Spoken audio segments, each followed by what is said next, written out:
सबसे पहले ये कि ख्याल रखना है, यही सबसे ज़रूरी चीज़ है। और किन लोगों को ख्याल रखना है?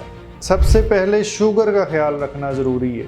आपके जिस्म के अंदर अगर दौरान खून के मसाइल हैं और खून की नालियाँ जौन सी हैं उनके अंदर तंगी है, उनके अंदर कोलेस्ट्रॉल जमा हुआ है, और डॉक्टर ने बताया दिल के बारे में भी ऐसी बातें की हुई हैं।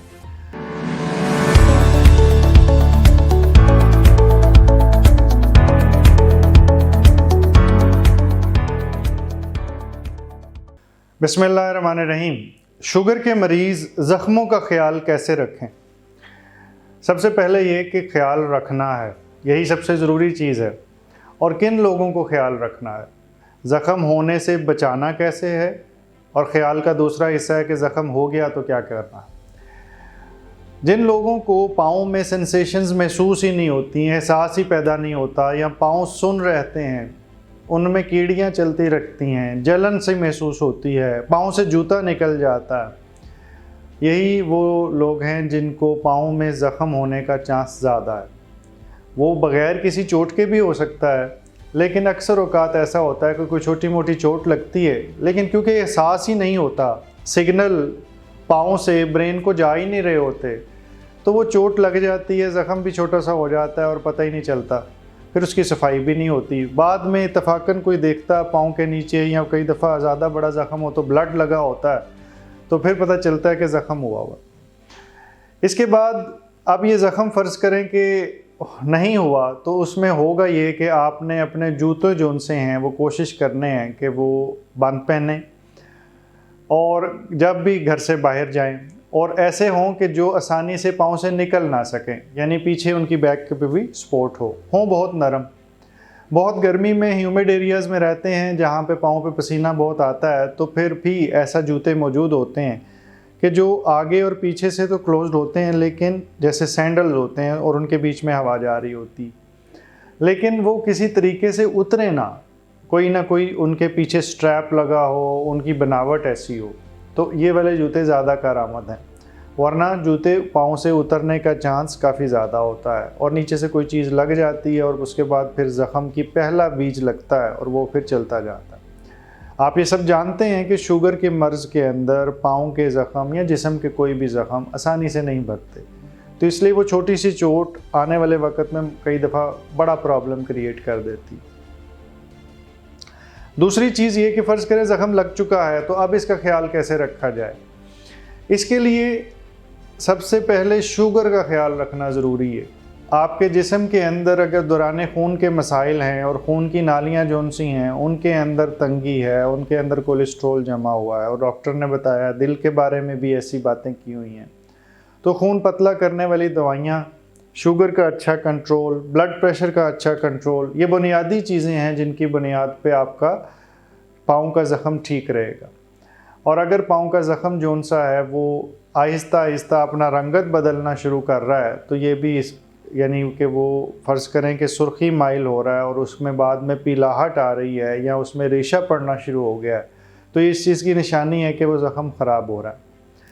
ज़ख़म अभी इनिशियल स्टेज पे ही हो तो अपने डॉक्टर से रुजू करें, और अगर वो ज़ख़म ख़राब हो रहा है तो उसमें अपने सर्जन से भी आपने एक दफ़ा रुजू करना है, ताकि उसकी सफाई की अगर ज़रूरत है तो वो किया जा सके। दूसरा, ज़ख़म अगर हो चुका है तो जूते नरम इस्तेमाल करें और रोज़ाना उस ज़ख़म को मुआयना करें खुद। डॉक्टर के पास तो कभी कभार जाना होता है, और पायोडीन आपके पास मौजूद होती है घर पे, उसके ज़रिए उसे साफ़ रखें।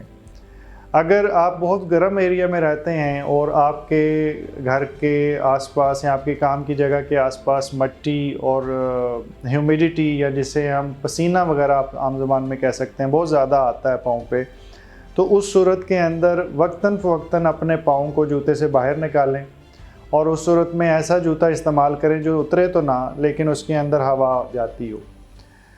और दिन में कम से कम एक दफ़ा उसकी सफाई ज़रूर करें। और अगर आपके सर्जन ने या आपके मुआलिज ने आपको ज़्यादा दफ़ा सफाई करने का तरीक़ाकार बताया है, या उसने पायोडीन की जगह कोई दूसरी चीज़ इस्तेमाल करने का कहा है, तो बिल्कुल उनकी बात फॉलो करें। और भी बहुत सी क्रीमें आ चुकी हुई हैं, और भी बहुत सारी ऐसी चीज़ें आ चुकी हैं जिनके ज़रिए आपका जो ज़ख़म है वो जरासीम से पाक रह सकता है। बाज़ का जब ज़ख़म हील होने वाला होता है तो पायोडीन का इस्तेमाल बंद करके एक और चीज़ का इस्तेमाल बताया जाता है। वो टेक्निकल ब्रांड्स वगैरह बताना मकसद नहीं है, लेकिन वो सारी चीज़ें मौजूद हैं जिनके इस्तेमाल से ज़ख़म बेहतर होता है। लेकिन फ़र्ज़ करें कि ज़ख़म छाले की सूरत में बना और उसके बाद वो फटा और उसके अंदर सुर्ख़ी निकल आई, लेकिन सुर्ख़ी जो उनसी है वो हील होती हुई नज़र आना शुरू हो जाती है अगर उसका ख़ास ख्याल रखा जाए।